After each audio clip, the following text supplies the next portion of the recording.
Lecture du livre du prophète Isaïe. Parole d'Isaïe. Ce qu'il a su au sujet de Juda et de Jérusalem. Il arrivera dans les derniers jours que la montagne de la maison du Seigneur se tiendra plus haut que les monts, s'élèvera au-dessus des collines. Vers elle afflueront toutes les nations et viendront des peuples nombreux. Ils diront : Venez, montons à la montagne du Seigneur, à la maison du Dieu de Jacob, qu'il nous enseigne ses chemins et nous irons par ses sentiers. Oui, la loi sortira de Sion et de Jérusalem, la parole du Seigneur. Il sera juge entre les nations et l'arbitre de peuples nombreux. De leurs épées, ils forgeront des socs, et de leurs lances des faucilles. Jamais nation contre nation ne lèvera l'épée. Ils n'apprendront plus la guerre.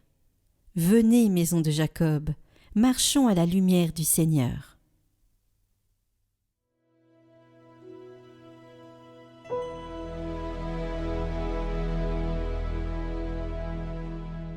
Dans la joie, nous irons à la maison du Seigneur. Quelle joie quand on m'a dit, nous irons à la maison du Seigneur. Maintenant notre marche prend fin devant tes portes, Jérusalem. Jérusalem, te voici dans tes murs, ville où tout ensemble n'est fait qu'un. C'est là que montent les tribus du Seigneur.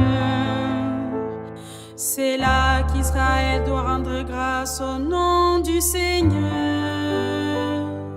C'est là le siège du droit, le siège de la maison de David. Appelez le bonheur sur Jérusalem. Paix à ceux qui t'aiment. Dans la joie, nous irons à la maison du Seigneur.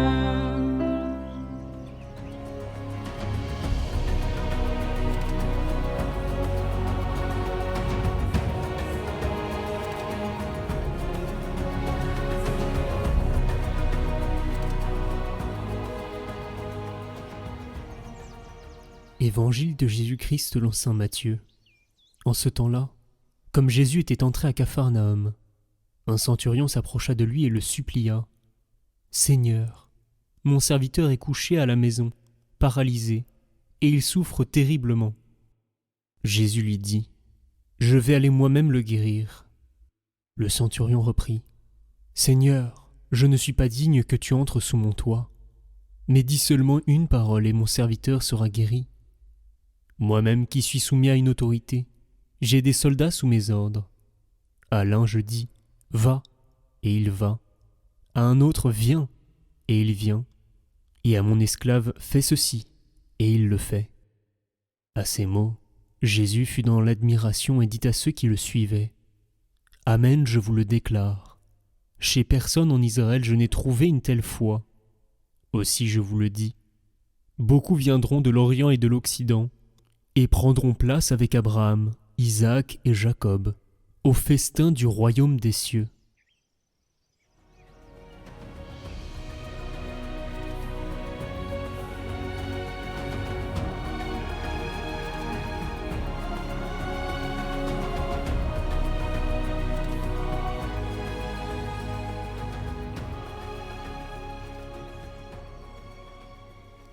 Nous commençons l'Avent, ce temps d'attente et d'ouverture du cœur.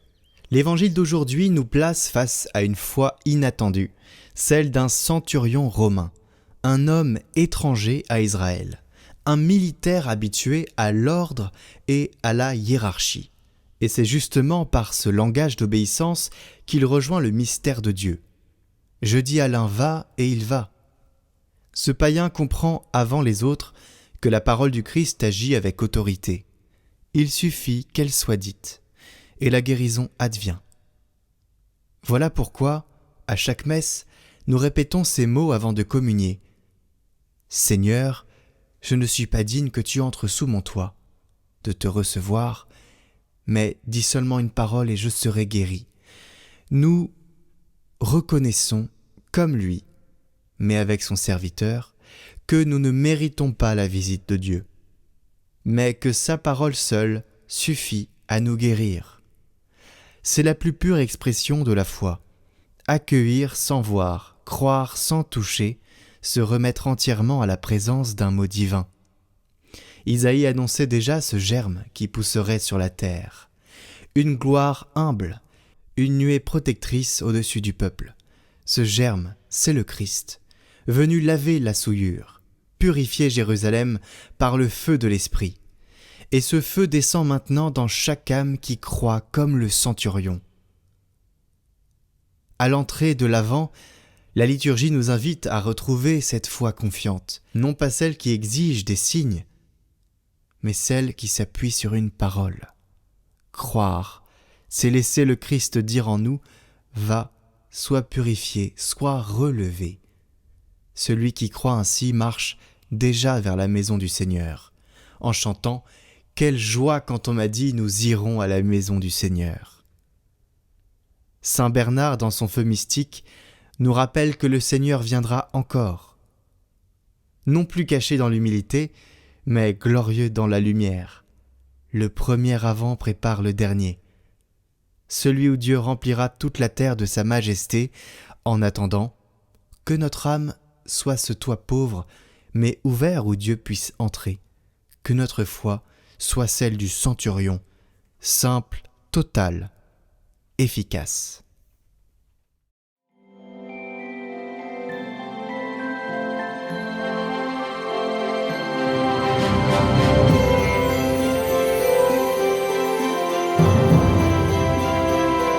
Aujourd'hui, le 1er décembre, avec Marie, marchons vers les sommets.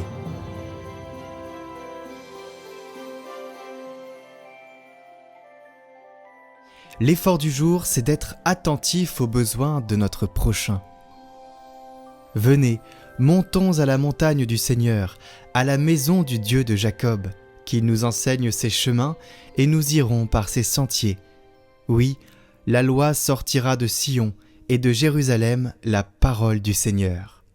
En ce début de l'Avent, le prophète Isaïe nous invite à mettre en route notre cœur pour rejoindre la montagne du Seigneur, où se lèvera dans quelques jours le soleil de justice, le Christ Jésus.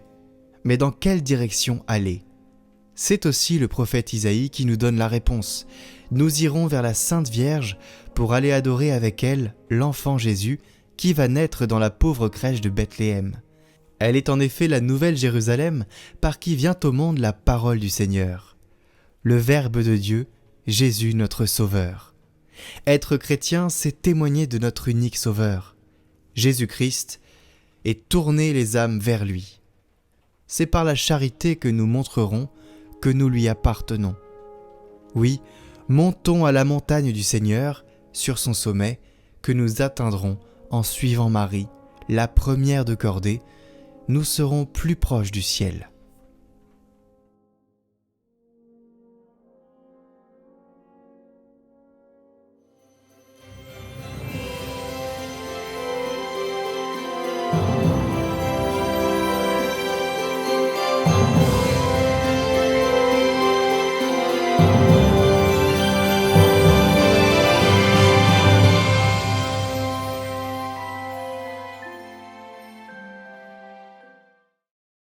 Retrouvez dès à présent les transcriptions des commentaires de Catoglade sur notre site, en lien en description, ou sur catoglade.com.